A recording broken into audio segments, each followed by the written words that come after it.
জুলাই আগস্টে আমাদের এটা আমরা বলতে পারি ইটস এ সুনামি, একটা সুনামির মতো। পুলিশ আসলে খুব দুর্বল তাদের বৃত্তি।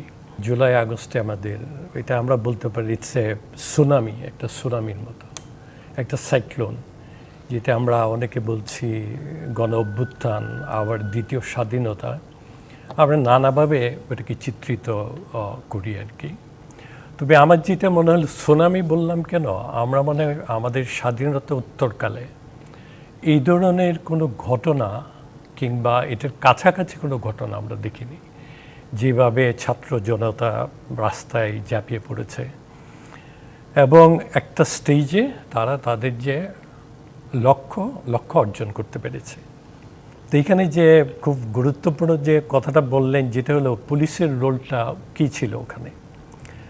তে আমরা পুলিশকে বলি যে symbol of trust and confidence.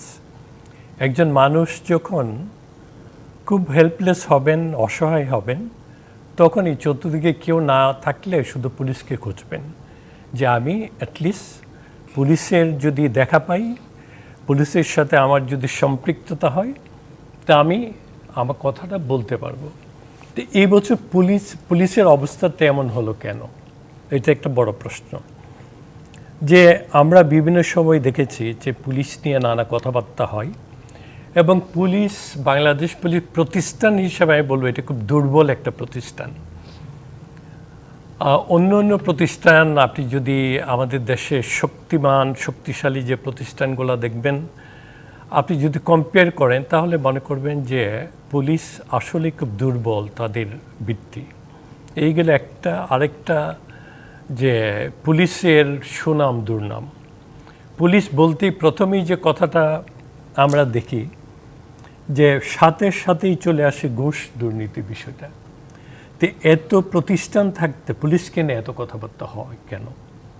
তো এখানে আমি যদি খুব সোজা অর্থে বলি যে এই পর্যন্ত পুলিশকে আমাদের দেশের রাজনীতিবিদরা বরাবরই ব্যবহার করে আসছে।